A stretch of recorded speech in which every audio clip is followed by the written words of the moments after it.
Hello friends, मैं हूं मणि रोसिया। दोस्तों, हम सभी जानते हैं कि चाहे छोटी मिल हो या बड़ी कंपनी, इन सभी में प्रोडक्शन के लिए इंडक्शन मोटर का इस्तेमाल होता ही है।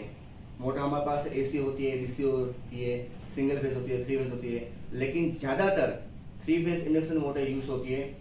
और इन सभी मोटर के अंदर इसके स्टार्टिंग करंट को लिमिट करने के लिए स्टार्टर का यूज़ किया जाता है। हम जानते हैं कि ज़्यादातर इसमें भी स्टार डेल्टा स्टार्टर यूज होता है। स्टार डेल्टा स्टार्टर जैसे कि हम जानते हैं कि इसमें तीन कॉन्टेक्ट यूज होते हैं, मेन, डेल्टा, स्टार। लेकिन आप सभी ने मेरा अगला वीडियो देखा होगा, उसमें मैंने सिंगल कॉन्टेक्टर से ऑपरेट होने वाला स्टार डेल्टा स्टार्टर बनाया है और उसके साथ मैंने 7.5 किलोवाट की मोटर को रन करके आप सभी को बताया है।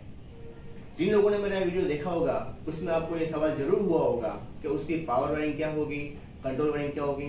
तो उन सभी सवालों का सही से संतोषकारक आंसर आपको हमारे आज के इस वीडियो में मिल जाएगा। तो इस वीडियो में मैंने आपको पावर और कंट्रोल वायरिंग मैंने अपने हिसाब से समझाने की पूरी कोशिश की है और आप मेरे इस वीडियो को देख के आगे प्रॉपर्ली समझ सकते हैं। मुझे उम्मीद है कि आप सभी को मेरा ये वीडियो पसंद आएगा। तो इसी के साथ हम आगे बढ़ते हैं। धन्यवाद दोस्तों।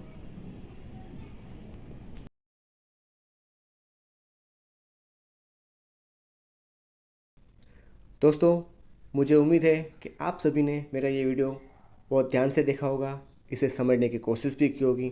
तो चलिए दोस्तों, आज हम इस वीडियो के बारे में ज़्यादा डिटेल में जानने की कोशिश करते हैं।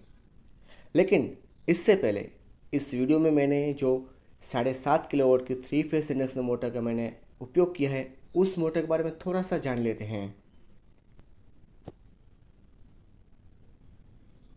फ्रेंड्स, जैसे कि आप देख रहे हैं, यहाँ पे हमारे पास 7.5 किलोवाट की थ्री फेस इंडक्शन मोटर है जिसका फुल लोड करंट 14 एम्पीयर है। दोस्तों, आप सभी जानते हैं कि कोई भी थ्री फेज इंडक्शन मोटर जब स्टार्ट होती है तब उसका स्टार्टिंग करंट उसके फुल लोड करंट के 6 से 8 गुना ज़्यादा होता है। लेकिन वो डिपेंड करता है उसकी साइज़, उसकी रेटिंग के ऊपर। तो हम यहाँ पे देखते हैं कि जैसे कि 7.5 किलोवाट की जो मोटर है उसका फुल लोड करंट 14 एम्पीयर है, तो उसका अगर मल्टीप्लाई करें 6 से तो 84 एम्पीयर हो रहा है। ठीक है। अब और भी एक बात हम यहाँ पे देखेंगे कि कोई भी मोटर अगर नो लोड पे चल रही है तो उसमें जो उसके फुल लोड करंट है यानी स्टार्टिंग करंट है, स्टार्टिंग करंट का भी वो 1/3 पार्ट हो जाएगा। जैसे कि यहाँ पे हमारे पास 84 एम्पियर है, कौन सा, स्टार्टिंग करंट। लेकिन यहाँ पे हमारे पास जो मोटर है वो चल रही है नो लोड में। दोस्तों, नो लोड में चल रही है, इसलिए 84 का 1/3 यानी कि 28 एम्पियर लाइन करंट हो गया। ठीक है। अब जब मोटर चल रही है और हमारा जो कनेक्शन है वो स्टार कनेक्शन है, मोटर के वाइंडिंग स्टार कनेक्शन में है, उस टाइम में वो बस थोड़े सेकंड के लिए भी, लेकिन उसका जो करंट होता है वो 28 का थर्ड पार्ट हो जाएगा, यानी कि 9.33 एम्पियर मोटर कुछ सेकंड के लिए लेगी और इसके बाद नॉमिनल स्पीड आने के बाद वो डेल्टा कनेक्शन में कन्वर्ट हो जाएगी। ठीक है दोस्तों। अब हम यहाँ पे देखें कि मोटर हमारी नॉमिनल स्पीड में आ गई, 70% उसने पार कर लिए। इसके बाद हम देखेंगे तो उसका स्टार्टिंग करंट फिर कंसिडर नहीं होगा। यहाँ पे इसका फुल लोड करंट है 14 एम्पियर, वो यहाँ पे कंसिडर होगा। लेकिन जैसे हमने पहले बात की कि नो लोड करंट है तो उसमें वो अप्रॉक्स 1/3 हो जाएगा, यानी 14 एम्पियर का 1/3 अगर हम देखें तो 4.66 इसका लाइन करंट हुआ। ठीक है। और जैसे हम जानते हैं कि लाइन करंट का डिवाइडेड बाय √3 हम देखेंगे तो उसका वो हो गया डेल्टा करंट।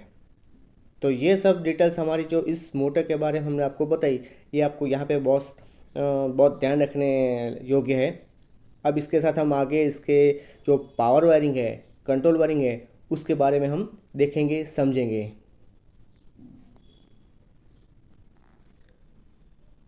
दोस्तों, मैंने यहाँ पे single contactor operated star delta starter का पावर वायरिंग डायग्राम बनाया है, जिसमें आप देख सकते हैं कि यहाँ पे हमारे पास 3 अलग अलग फेज़ हैं, आर वाई बी। यहाँ से हम सप्लाई लेंगे, इसके बाद हमारा सप्लाई आएगा 3 पोर्ट MCCB में। इसके बाद हमारे पावर आएगा ओवरलोड रिले में। इसके बाद हमारे पास यहाँ पे एक ऑक्सिलरी पावर कॉन्टेक्टर हैं। इसके द्वारा पावर आएगा हमारा मेन कॉन्टेक्टर में। मेन कॉन्टेक्टर में हमने यहाँ पे दो अलग अलग कॉन्टेक्ट यूज़ किए हैं। आप देखिए यहाँ पे NC कॉन्टेक्ट हैं, जिसके द्वारा इनिशियली मोटर स्टार कनेक्शन में कनेक्ट होगी। और यहाँ पे हमारे पास हैं 3 NO कॉन्टैक्ट जो एक्चुअल मोटर के कॉन्टेक्टर हैं। यहाँ पे जो हमारे ये 3 NC कॉन्टैक्ट है, इसके लिए आप जैसे कि वीडियो में देखेंगे तो उसमें हमने कॉन्टैक्टर के ऊपर 3 एडन ब्लॉक का उपयोग किया हुआ है। ठीक है दोस्तों, अब ये वीडियो देखते देखते आपको शायद एक सवाल दिल में आ रहा होगा, भाई यहाँ पे तो हम एक सिंगल कॉन्टैक्टर की बात करें, तो यहाँ पे अपने पास ऑक्सिलरी पावर कॉन्टैक्ट है, ये तो एक दूसरा एडिशनल कॉन्टैक्ट हो गया, तो ये फंक्शन कैसे हुआ वो थोड़ा समझ में नहीं आया, हो सकता है। लेकिन आपको एक बात बता दूँ, हमारा यहाँ पे मुख्य उद्देश्य सिर्फ सिंगल कॉन्टैक्टर से ऑन ऑफ करना ही नहीं है, लेकिन इलेक्ट्रिकल फील्ड में सेफ्टी को भी ध्यान रखना ज़रूरी है। अगर आप यहाँ पे चाहें तो ये ऑक्सिलरी पावर कॉन्टैक्टर को बीच में निकाल दीजिए और डायरेक्टली अगर आप MCCB को ऑन करेंगे तो आपका ये मोटर है, ये मोटर जैसे हमारा नॉर्मल फंक्शन करता है उसी तरह पहले स्टार में चलेगा, इसके बाद डेल्टा में चलेगा। जी दोस्तों, कंफर्म चलेगा, और ये मैंने आपको प्रैक्टिकली प्रूव करके बताया है। लेकिन ये ऑक्सिलरी पावर कॉन्टैक्टर लेने का मुख्य उद्देश्य ये है, एक तो सेफ्टी तो है ही, इसके साथ ही साथ जब आपको PLC के द्वारा ये स्टार्टर रन करना है तब आप वहाँ से भी ये ऑपरेशन कर सकते हैं, बिल्कुल सेफ कर सकते हैं। इसलिए दोस्तों मैंने इस तरह का ये पूरा फंक्शन बनाया है। तो मुझे लगता है कि आपको जो मैं समझाना चाहता हूँ वो आप एक कॉन्टैक्टर से पूरा इसका फंक्शन समझ चुके होंगे, और ये कैसे मोटर रन करती है उसका पावर वायरिंग डायग्राम समझ चुके होंगे। अब इसके बाद हम कंट्रोल वायरिंग डायग्राम के बारे में बात करेंगे। दोस्तों यहाँ पे मेरे पास एक कंट्रोल वायरिंग डायग्राम है, जी हाँ दोस्तों, जिसमें आप देख सकते हैं कि यहाँ पे हमारा MCC पैनल है। इस MCC पैनल के अंदर कोई फीडर है, फीडर का कंट्रोल वायरिंग डायग्राम है, और इसके सभी PLC के कमांड हमारे यहाँ पे आ रहे हैं। देखिए आप देख पा रहे हैं, ये ग्रीन लाइन के ऊपर का है MCC पैनल और इसके नीचे हैं PLC के सभी कमांड। ठीक है दोस्तों, अब इसमें हम यहाँ पे देखेंगे कि कंट्रोल वायरिंग डायग्राम के अंदर 2 पोल MCB हमने यूज़ किए। कंट्रोल फेज़ यहाँ पे हमारा आ रहा है। यहाँ पे आप देखेंगे कि ये फेज़ ओवरलोड रिले के NC कॉन्टैक्ट से आगे बढ़ते हुए ऑफ पुश बटन से आएगा। इसके बाद हमने यहाँ पे auto manual selector switch use की है। ठीक है, अभी हम यहाँ पे बात करेंगे कि हमारा जो ऑटो सिलेक्टर स्विच है या मैनुअल सिलेक्टर स्विच है हम कौन सी पोजीशन में रखें। तो हम यहाँ पे पहले चूज़ करेंगे मैनुअल फंक्शन के लिए। तो अब हमारा फेज़ यहाँ से आगे बढ़ के यहाँ पे आएगा। यहाँ पे हम ऑन पुश बटन को जैसे हम पुश करेंगे उसी टाइम अपना जो ऑक्सिलरी कॉन्टैक्ट है उसको यहाँ पे सप्लाई मिलेगा। सप्लाई मिलने के बाद यहाँ पे ये अपना होल्डिंग कॉन्टैक्ट है, होल्डिंग कॉन्टैक्ट के कारण ऑक्सिलरी कॉन्टैक्ट है वो होल्ड हो जाएगा, यानी उसके अंदर से जो सप्लाई है, जैसे हमने पावर वायरिंग डायग्राम में बात की कि ऑक्सिलरी कॉन्टैक्ट से पावर निकल के हमारा मेन कॉन्टैक्टर के ऊपर जो एडन ब्लॉक लगे हुए हैं जिससे हमने स्टार कनेक्शन बनाया है उसमें वो पावर जा रहा है। अभी हमारी जो मोटर है वो स्टार कनेक्शन में रनिंग पोजीशन में है। ठीक है दोस्तों, अब यहाँ पे हम देखें कि जैसे यहाँ पे पावर मिला, कंट्रोल का जो हमारा फेज़ मिला है, उसी के साथों साथ यहाँ पे हमारा ऑन डिले टाइमर भी है।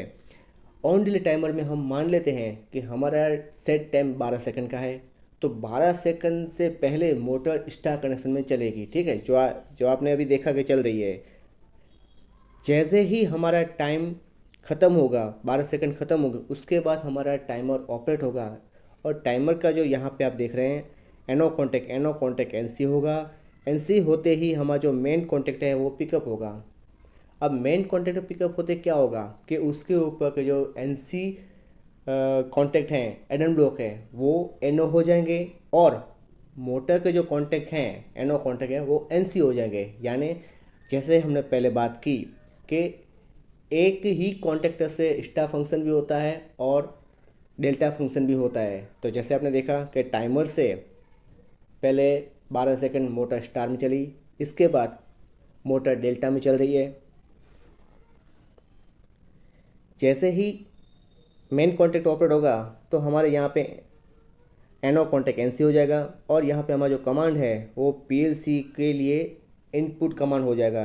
क्या कमांड होगा कि हमारा अभी ऑन कमांड है, तो पीएलसी को पता चलेगा कि अभी मोटर हमारी ऑन है।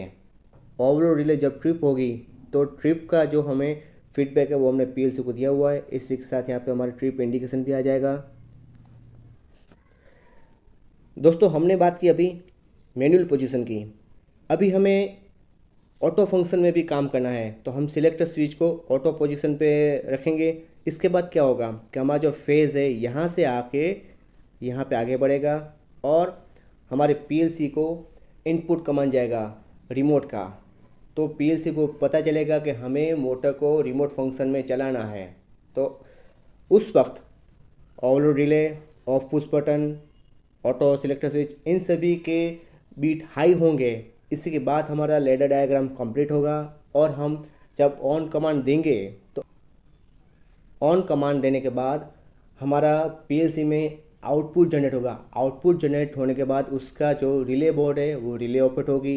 रिले के एनो कॉन्टेक्ट से हमारे यहाँ पे सप्लाई मिलेगा, कहाँ पे, इस ऑक्सिलरी पावर कॉन्टेक्टर सप्लाई मिलेगा। जैसे हमने पहले सब देखा है कि मैनुअल में कैसे फंक्शन होगा, उसी तरह सेम अब यहाँ पे ऑटो में फंक्शन होगा। कैसे कि जैसे यहाँ से हमारा पीएलसी के द्वारा ऑन कमांड मिला, ये कमांड आके मिला हमारे यहाँ पे ऑक्सिलरी पावर कॉन्टेक्टर को। इसी के साथ साथ हमारा टाइमर को सप्लाई मिला, टाइमर के एनो कॉन्टेक्ट का फिर एनसी होने के बाद यहाँ पे मेन कॉन्टेक्टर ऑपरेट हुआ। ये सारी बातें जो हमने मैनुअल में बताया उसी तरह ऑटो में सेम फंक्शन करेगा। इसी की तरह हमारा मोटर एक ही कॉन्टेक्टर से स्टार में चलेगा, डेल्टा में चलेगा। तो जो हमने पूरी बातें बताई वो यहाँ पे हमने आपको प्रूफ करके बताया। आप अगर वीडियो देखेंगे तो उसमें आपको ज़्यादा आइडिया आ जाएगा, आपको ये समझने में बहुत आसानी भी हो जाएगी कि हाँ ये सही है, पॉसिबल है। इसमें दोस्तों एक बात ये याद में रखने जैसी है कि हमारे पास जैसे एडन ब्लॉक है, वो एडन ब्लॉक की कैपेसिटी 4 एम्पियर से ज़्यादा नहीं होती है, तो मैंने इसलिए अभी 7.5 किलोवाट की मोटर का ही सिर्फ यूज़ किया है। सपोज़ अगर हमारे पास ऐसी कोई पॉसिबिलिटी हो कि एडन ब्लॉक की अगर एम्पियर कैपेसिटी बढ़ जाए तो हम और भी ज़्यादा रेटिंग की मोटर इसमें चला सकते हैं सेम फंक्शन में। क्या, एक ही कॉन्टेक्टर से स्टार करेंगे, एक ही कॉन्टेक्टर से डेल्टा करेंगे, ये पॉसिबल है और मैंने यहाँ पे आपको मोटर रन करके दिखाई है। दोस्तों ऐसी और भी दिलचस्प इलेक्ट्रिकल बातों को जानने के लिए हमारे चैनल के साथ जुड़े रहें। धन्यवाद।